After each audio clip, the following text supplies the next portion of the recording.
Hi, boys and girls. So, this is a recorded lesson of the same thing that we did on the live Zoom class. So, if you weren't able to make the live Zoom class, you are in the right place because this is what we did. So, we are going to read the story of Lon Po Po. It's a Red Riding Hood story from China. So we are continuing our little unit on fairy tales and folk tales. So first, I just want to give you a quick summary of the Red Riding Hood story from the US that the one that we're familiar with. So there was a little girl who lived in the forest named Little Red Riding Hood. She heard that her grandmother was not feeling well, so she decided to take a walk through the forest to bring her a basket of treats.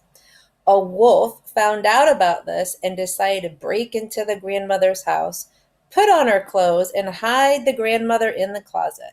Then he waited for the little girl to show up so that he could trick her into giving him the treats. The girl came over, and the wolf pretended to be the grandmother.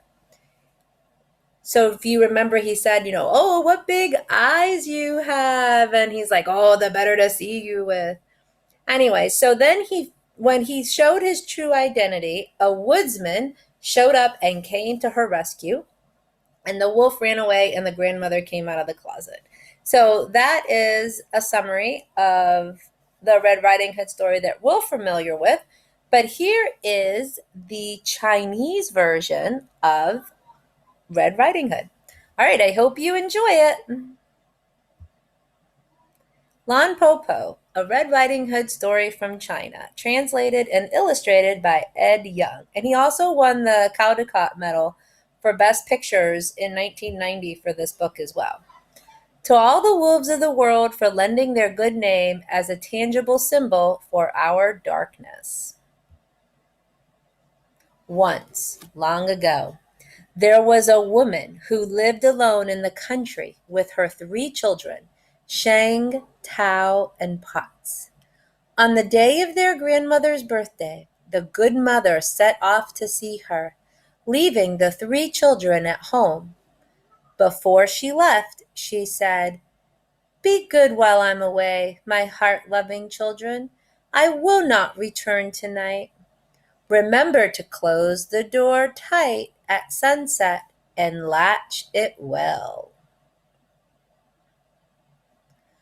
But an old wolf, excuse me, an old wolf lived nearby and saw the good mother leave at dusk, disguised as an old woman. He came up to the house of the children and knocked on the door twice. Bang, bang! Shang, who was the eldest, said through the latch door, "Who is it?" "My little jewels," said the wolf. "This is your grandmother, your Po-Po." "Po-Po," Shang said, "our mother has gone to visit you." The wolf acted surprised. "To visit me? I have not met her along the way. She must have taken a different route." "Po-Po," Shang said, "how is it that you come so late?" The wolf answered, "The journey is long, my children, and the day is short." Shang listened through the door.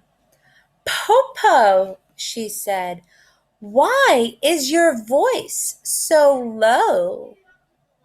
"Your grandmother has caught a cold, good children, and it is dark and windy out here. Quickly, open up and let your Po-Po come in," the cunning wolf said. Tao and Potts could not wait. One unlatched the door and the other opened it. They shouted, "Popo, Popo, come in!" At that moment, he entered the door. The wolf blew out the candle. "Popo," Shang asked, "why did you blow out the candle? The room is now dark." The wolf did not answer. Ooh, boys and girls, this is getting a little scary. Tao and Potts rushed to their Popo and wished to be hugged. The old wolf held Tao. "Good child, you are so plump." He embraced Potts. "Good child, you have grown to be so sweet." Soon the wolf pretended to be sleepy. He yawned. "Oh, all the chicks are in the coop," he said. "Popo is sleepy too." When he climbed into the big bed, Potts climbed in at one end with the wolf, and Shang and Tao climbed in the other. But when Shang stretched, she touched the wolf's tail. "Popo, Popo, your foot has a brush on it." "Popo has brought hemstrings to weave you a basket," the wolf said. Shang touched grandmother's sharp claws. "Popo, Popo, your hand has thorns on it." "Popo has brought an owl to make shoes for you," the wolf said. At once, Shang lit the light and the wolf blew it out again. But Shang had seen the wolf's hairy face. So now Shang is on to the wolf. "Popo, Popo," she said, for she was not only the eldest, she was the most clever. "You must be hungry. Have you eaten ginkgo nuts?" "What is ginkgo?" the wolf asked. "Ginkgo is soft and tender, like the skin of a baby. One taste and you will live forever," Shang said. "And the nuts grow on the top of the tree just outside the door." The wolf gave a sigh. "Oh dear, Popo is old. Her bones have become brittle. No longer can she climb trees." "Good Popo, we can pick some for you," Shang said. The wolf was delighted. Shang jumped out of bed, and Tao and Potts came with her to the ginkgo tree. There, Shang told her sisters about the wolf, and all three of them climbed up the tall tree. The wolf waited and waited. Plump Tao did not come back. Sweet Potts did not come back. Shang did not come back, and no one brought any nuts from the ginkgo tree. At last the wolf shouted, "Where are you, children?" "Popo," Shang called out, "we are on top of the tree eating ginkgo nuts."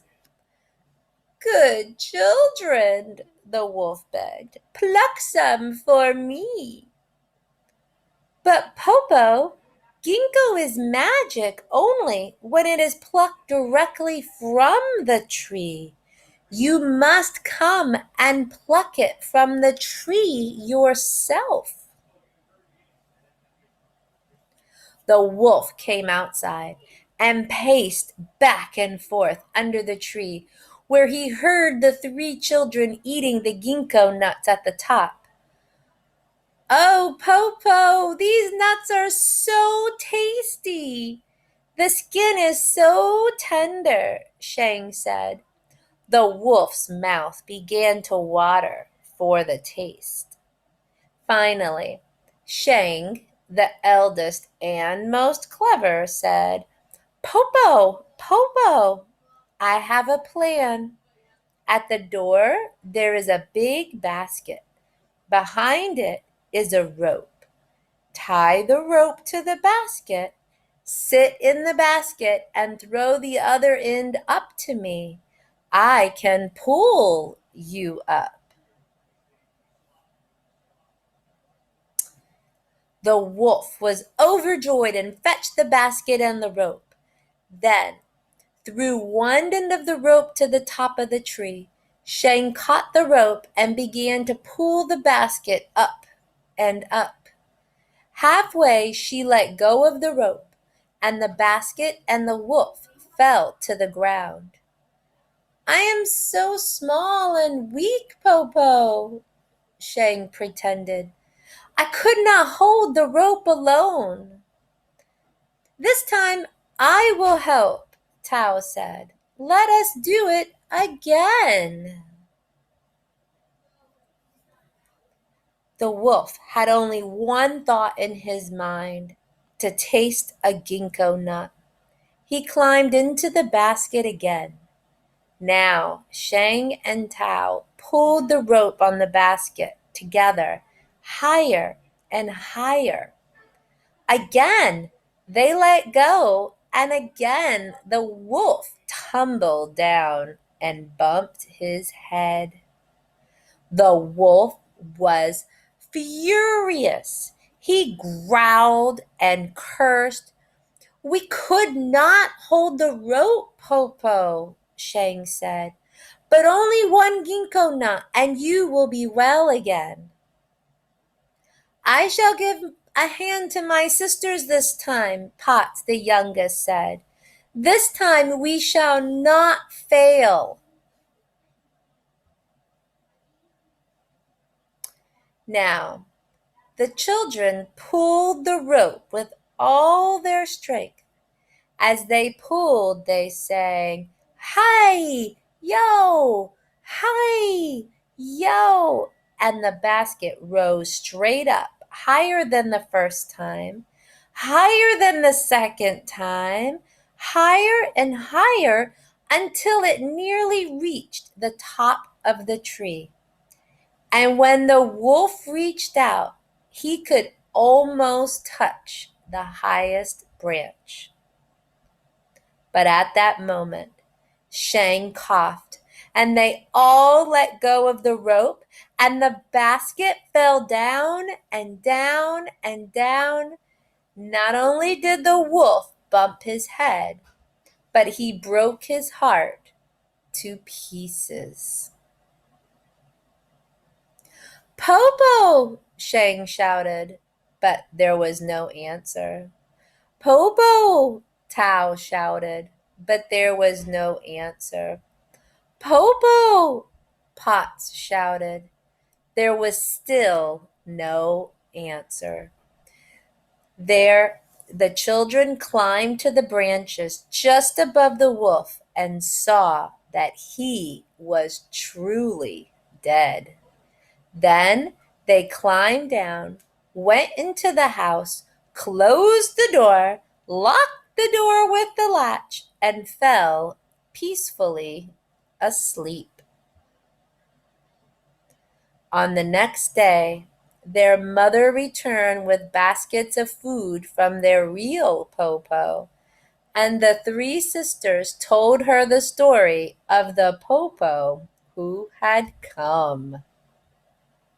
And that is the end of our story, boys and girls. I hope you enjoyed it. Now, the only thing you have left to do is just click on the Google survey form that says the live class survey form for participation. And then on it, you just put your first name, your last name, click on your teacher's name, and then click whether or not you whether or not you watched the recording or you were present at the live Zoom, which if you're watching this, then you click watch the recording. And then what was your favorite part? I hope you enjoyed this story and I hope you guys have a great rest of your week. All right, bye.